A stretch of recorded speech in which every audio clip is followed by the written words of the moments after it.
peste tot, doar dacă mai pot.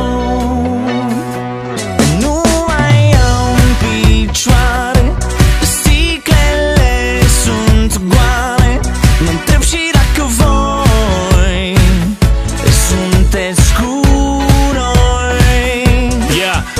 Eu sunt beat iar și praf par și vine Marcel cu un pahar și aduce marfă ca un marfar care plante ca un plafar. Și mai bag încă una și de mâine mă lasă-mă să plutez de parcă spăvați și lasă-mă în vis. Nu vreau să fiu treaz, de toți sunt împins doar ca să fiu tras și stau întins cu ochii închiși, să scap de stres, să uit de griji. La orice party scap de afiș, cu capul în nor zbor pe furiș. Vopsim noaptea în alb și viața în roze, văd ochii tăi verzi lucind ca în poze și las volumul roșu până cerul-i bleu și damele pe masă ca la casino.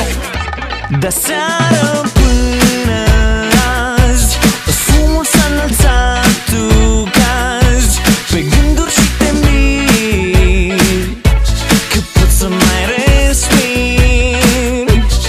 Ochii sunt deschiși, de parcă sunt aprinși.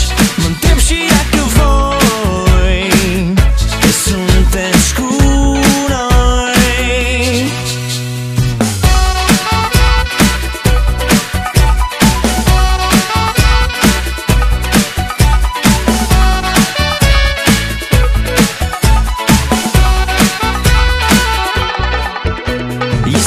în culori, egalizează, reinventează, eliberează natura din noi, natura din noi.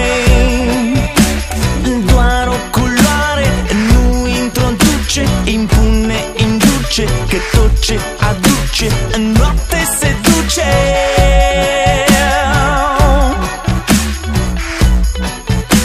Și noaptea e albă,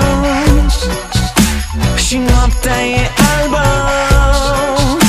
și noaptea e albă de atâtea culori, egalizează, reinventează. Eu am doar un pic și un pahar de vise, dar creez lume umplu manuscrise, că sper să deschid minți închise, să uit de foi și să uit de fise, că mă uit la voi și mă uit la mine și înțeleg că noi încă-i loc de bine. Și într-o noapte albă parcă văd o rază de speranță că totul se reinventează.